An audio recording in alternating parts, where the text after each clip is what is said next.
Hey there, welcome to LSAT Demon Daily. I'm Ben Olson, that's Matt Dumont. We're with LSATdemon.com and our weekly podcast, Thinking LSAT. This email here is from Maggie. It says, hi, Ben and Nathan.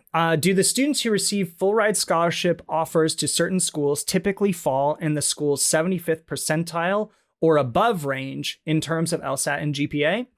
Is it fair to assume that I have a low chance of getting a full ride to a school if my stats in either or both of these categories are lower than the school's 75th percentile? Thanks, Maggie. There's a little PS here. Maggie says, PS, I started off with a cold diagnostic of 151, which is excellent. Super awesome.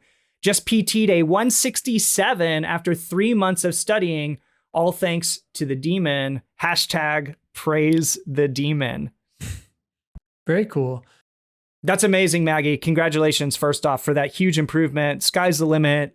I would expect you to be in the 170s shortly. Like, don't stop until you're mid 170s and above. Yeah, I couldn't agree more, especially with a cold diagnostic of 151. That's a very high starting score. Yep.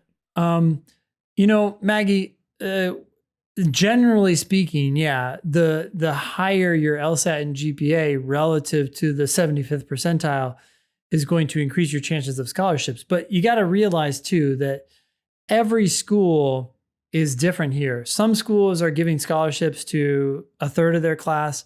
Some schools are giving scholarships to literally everyone or 99% of their class.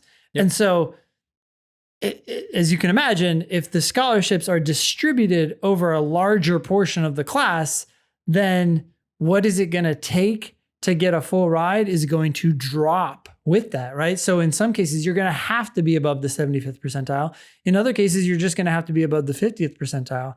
So instead of trying to figure that all out for every school, just go to lsatdemon.com/scholarships, put in your numbers and let it do all that math for you. Yeah.